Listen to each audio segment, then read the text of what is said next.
All right, we're here live, or somewhat live, maybe pre-recorded.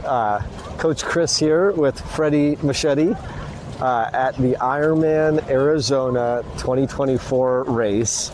It is very cold today, cold air temperature in the 40s. The desert environment in the late fall, winter time is definitely cold in the mornings. The water is cold as well. I think they said it was 61 degrees this year. So you can see a lot of athletes struggling in the swim. But this is the beginning of the swim course. So over Fred's shoulder there is actually where people get in off of a dock. And it's time trial start. Back in the day, we used to do a mass swim start where we lined up at that bridge. But now it's time trial start.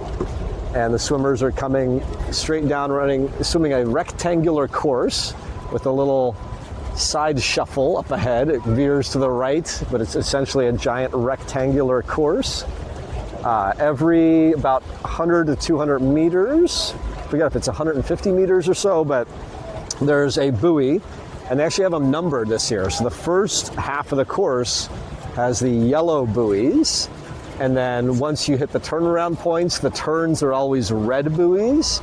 And then the backstretch, which is across the shore from us, you can see the orange buoys, and the orange buoys mark the back half of the race.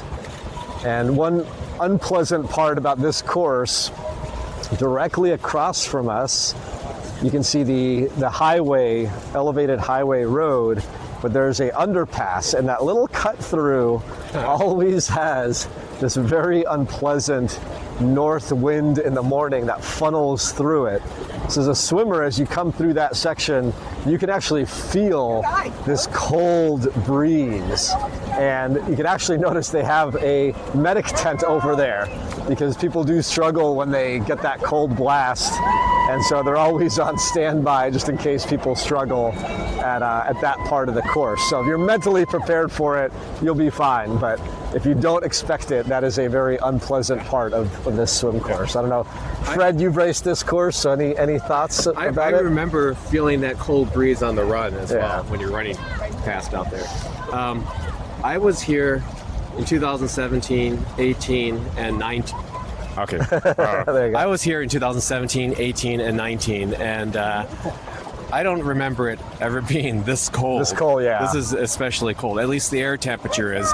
And from the shrieks of the athletes, I think it's cold in the water as well. Yeah, but it's very well supported. Always been one of the biggest Ironman races in participants, but also one of the biggest Ironman races in volunteers. And you can see there's probably two or one kayak or stand-up paddleboard almost every 25 yards, it looks like, along the swim on both sides. So very, very well supported course. So very beginner friendly. Arizona's always been known to be an ideal condition race, cooler temperatures, but this is definitely a little bit too cold, I would say, for optimal performance today.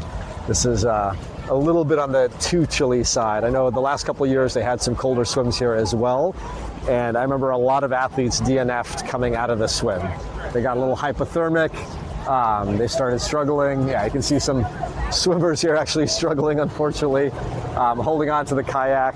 So they're waving a flag to get some more water support over to help that athlete out. We've had a couple athletes we noticed already exit the swim. They were just like, it's too cold. So they swam over to there's a little ramp right behind us. A little puppy dog, maybe a little comfort puppy. But one thing I would recommend in general is you'll notice a couple of swimmers here coming really close to the wall. I would not recommend swimming this close to the wall. For one, you can actually stand up. It's a man-made quarry, essentially. So it's a concrete wall that angles down, but there's a lot of debris. Just like in Chicago, we have divvy bikes that get launched into the water. There are some scooters and other miscellaneous items that have been dumped in the water here. So you don't ever want to swim too close to the wall. The other reason is you can actually see there's docks and ramps. So if you're swimming along the wall, you'll end up going head first right into one of the boats or one of the docks. So you always want to be a little bit, at least 10 yards or so off of the wall as you're swimming down. The challenging part about this course, though, as you go up ahead, you can't quite see it where we are right now, but the swim course veers to the right a little bit, and then you go underneath some bridges. Problem is the sun is rising in that direction right now, and so as we are swimming in that direction, you're actually going head first into the sun, and that makes it really tough to sight. So one tip is actually sight to the sun. If you sight towards the sun, that actually takes you on pretty much the direct path of the swim course. So if you can't see a lot of objects or bridges, use the the pylons, the towers of the bridge to guide you. As you get closer to that, and if you can't see very well, just keep swimming straight towards the sun. That'll actually take you along the most direct path, I think, on the swim course. And then once you turn around, it's a lot easier. You'll have the sun on your back. You'll be able to sight a little bit more easily. But it's always good to not just look one buoy ahead, but look multiple buoys ahead and look at the bridges so you know between which columns of the bridge you're going to be swimming through at the end. And especially on this final bridge here, it's actually 2 bridges in a row. You want to be pretty close, you want to get as close to the buoys and as close to shore as possible, just so that you have the shortest path once you make that final turn buoy and come back out. But it's nice they've changed the course back to the original swim that it used to have, because now there's a shorter run to get back into transition. So overall, a very, very good swim course. Any other thoughts, Fred, as you're watching swimmers? Well, or tips to give people? Good news is the kayaker who was raising the the red flag for their emergency, they were waiting for support to come. And by the time support came, the athlete regained themselves and left. So good work by the swim support. They gave them a motivational boost to keep moving. Yeah. But yeah, especially when the water's cold, you don't want to hold on to the boats, because if you stop moving, your body temperature drops and you'll get more unpleasant. So maybe that swimmer realized that and is like, you know what, I'm better off just keep moving forward. That's the key. Yeah. Well, you see the sun's starting to come up, between the buildings, and that's going to help when they get out on the bike. And yesterday it was a bit overcast, but today it's supposed to be clear and sunny all day. So that sun will help warm things up a bit. But they'll have to have arm warmers, something to keep them warm for that first part of the bike when they're going to be wet and almost hypothermic and trying to keep themselves warmed up. But looks like they have a fun day ahead of them. So if you're a spectator, a good tip, if you're ever spectating just one athlete, we're tracking a couple people. It looks like one of our athletes, Brian Lang, has just entered the water. He's about 1 minute into the swim, so maybe we'll spot him as he comes down here. So he's probably right by the bridge right now, coming through. Yeah, I think he said he'll be wearing a green cap. Oh, green cap. Okay, he should be easy to spot. And you'll see, obviously, in Ironman events, if you're not familiar, green caps are usually given to the men, pink caps to the women. And then they do have some special caps they give to all world athletes. Sometimes those are blue caps.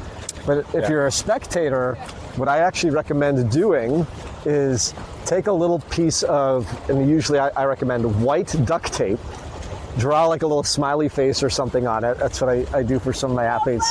And I stick it on the back of their swim cap.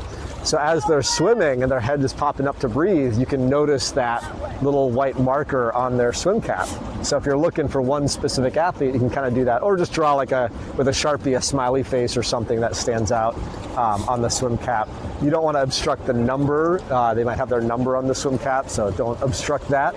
But that makes it easy to spectate, and especially on this course, as a spectator, you can literally walk alongside your athlete for the entire first half of the swim. And technically you could cross over the bridge and then try to spectate on the other half, but on the other side, they're not going to be as close to the shore as they are here. So yeah, we'll see if we can spot Brian and his green swim cap out there. Actually, he's probably all world, and he probably has. I think I saw purple out there. Yep.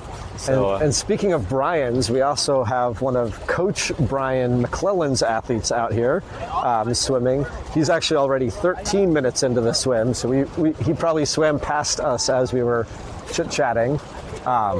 But yeah, we'll continue to spectate our Chicago athletes out here and some of our Tri-Dot athletes as well from all over the country.